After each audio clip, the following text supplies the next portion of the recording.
Hi everyone, it's Don and I hope you're having a fantastic day. Well, if you're ready to book a new cruise, I'm excited to cruise. I want to book a cruise before the end of this year or even the beginning of next year. Well, let's talk about the things you should really keep an eye on.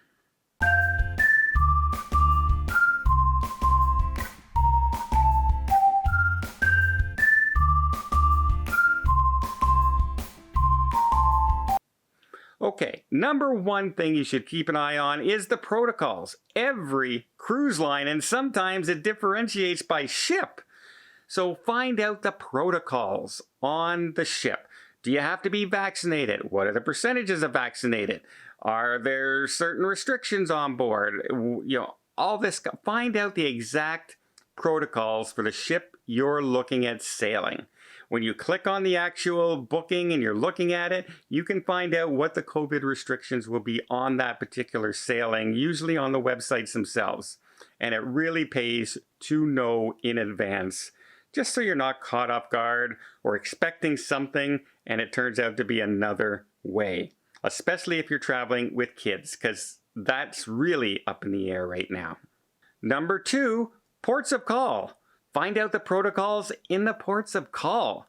Because just because the cruise line says you don't have to wear a mask, doesn't mean the port of call is going to say you don't have to wear a mask. Can you get off in that port and walk around? Or do you have to be vaccinated to get off in that port and walk around? Or do you have to take a shore excursion from the cruise line only? It just pays, again, do your research, find out the ports of call, and find out whether or not you're able to get off and on the ship, what the restrictions are, what the code is basically, and decide if it's right for you or not. Number three, check that cancellation policy. Cancellation policies are really much easier now than they were, say, 2 years ago. Very strict cancellation policies before, very easy cancellation policies nowadays. The Celebrity Edge, which I just booked, I can cancel up to 48 hours before my cruise and say, yeah, give me all that in future cruise credits. Give me all that money back in future cruise credits.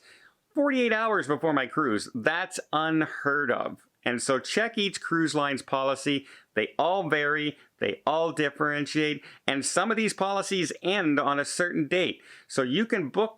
If you book a cruise and it sails before August, this is the cancellation policy. If you book a cruise that sails before September, this might be the cancellation policy. It can be really tricky to navigate, but it's really worth knowing what your cancellation policies are, just in case something happens and you need to cancel. Number four, the check-in process. It really does vary by cruise ship, not necessarily even cruise line. Cruise ship. Like the Celebrity Edge. I'm booked on the Celebrity Edge. I've done all my pre-check online and everything. I've done all the stuff they did. And now I have to wait until 24 hours before my cruise to fill in this health questionnaire online. 24 hours before I get there. So I have to, if I'm traveling that day, I have to find time to do that somewhere, and it's online. It's not at the cruise port, it's online. Another differentiate, Carnival Mardi Gras, which I booked for next month. Well, apparently they supposedly sent me an email that said, please verify your vaccinated status. And had I not done it by a certain date, they would have canceled my cruise. I didn't see that email. It might have gone to spam. It might have gone someplace else. Luckily, I knew about it because of my job, and I went onto the website and the cruise planner, and I double-checked my things to do list that they usually have on the cruise lines, your pre-check-in, and there it was. Register your vaccinated status. Click, click, click. Okay, now you're done. Now you have to wait a little longer and finish it as you get closer. So yeah, I could have had my whole cruise canceled if I didn't notice that email. Not through no fault of payment, not through anything else other than I didn't see an email.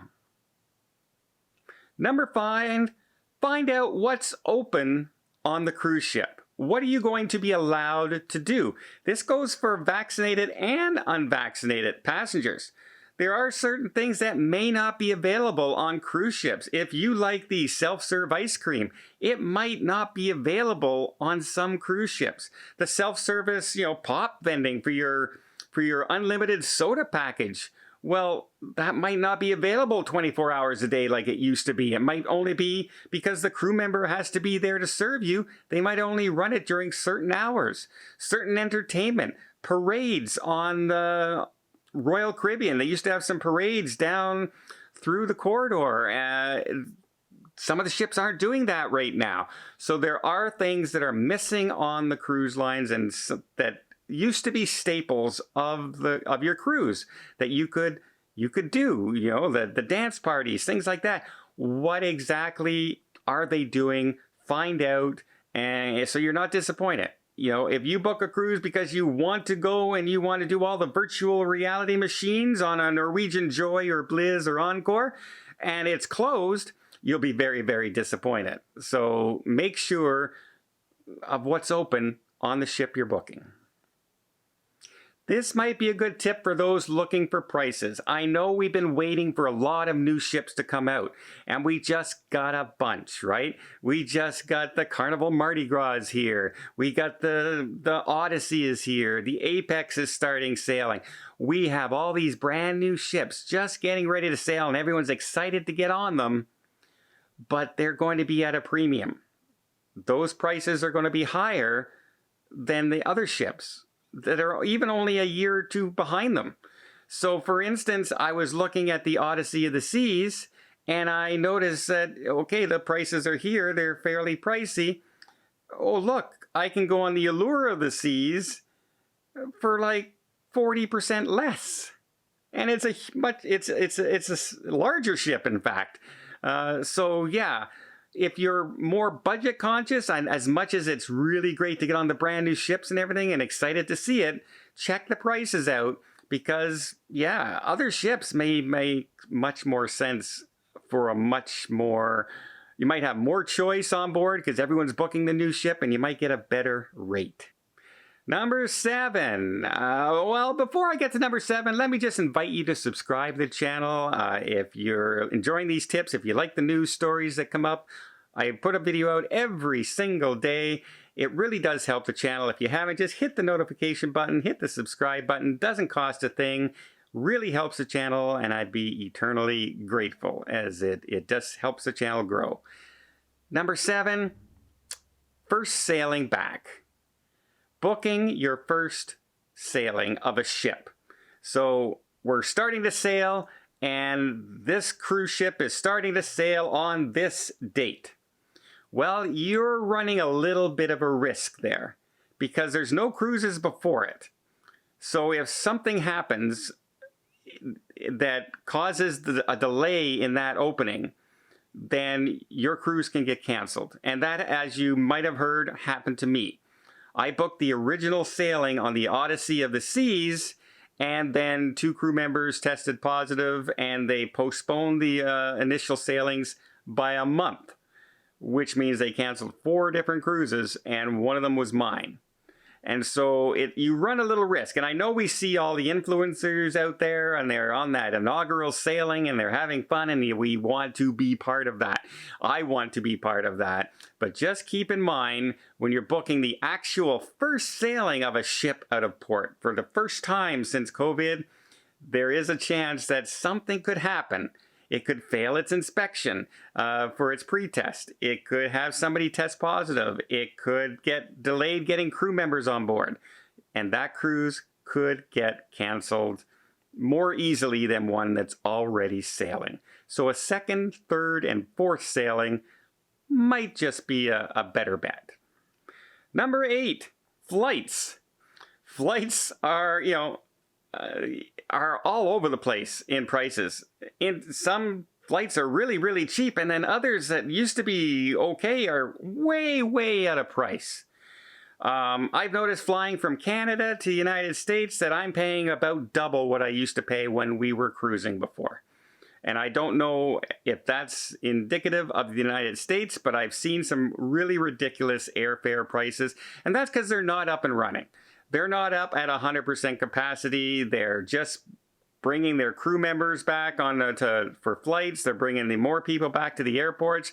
They're ramping up again as travel slowly starts to begin, but they're also being cautious because they don't know what the fall's going to bring. We're just hoping for the best. And so airfare prices could be all over the place. Check airfare before you say book on your cruise. Because if your cruise is $2,000, but your flights are $2,500, you might change your mind about cruising at that particular time. Number 9, hotels. Book a pre-night hotel. Unless you're really close to the cruise port, get yourself a pre-night hotel. Anything can happen with airlines cutting flights left and right when there's not enough passengers, lots of delays. We had an airport running out of fuel last week, where passengers were waiting and waiting and waiting because there wasn't enough fuel to fuel the airplanes.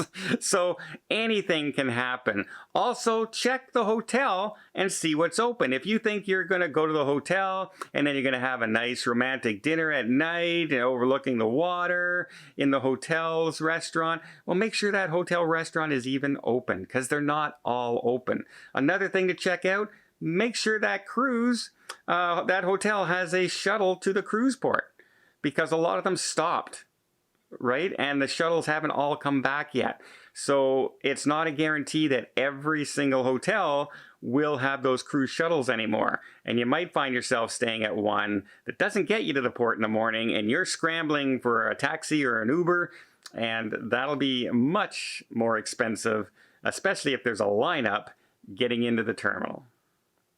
And number 10, one of the ones that you really might want to look at is a part of a new technology, not so new, but new in the way we're using it, is contact tracing.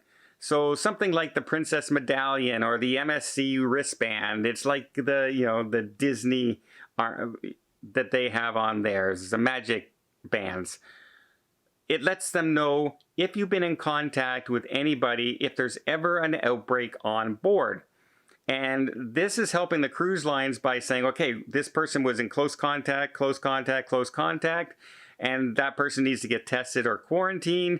And if you're on a ship that doesn't have that, then you may be delayed a little longer. They may have to look at more people, and it's not as efficient and as streamlined if there's any condition or anything going on outside on the cruise ship. So keep that in mind. So those are 10 things that you should really keep an eye out if you're going to book a cruise, especially booking a cruise in 2021.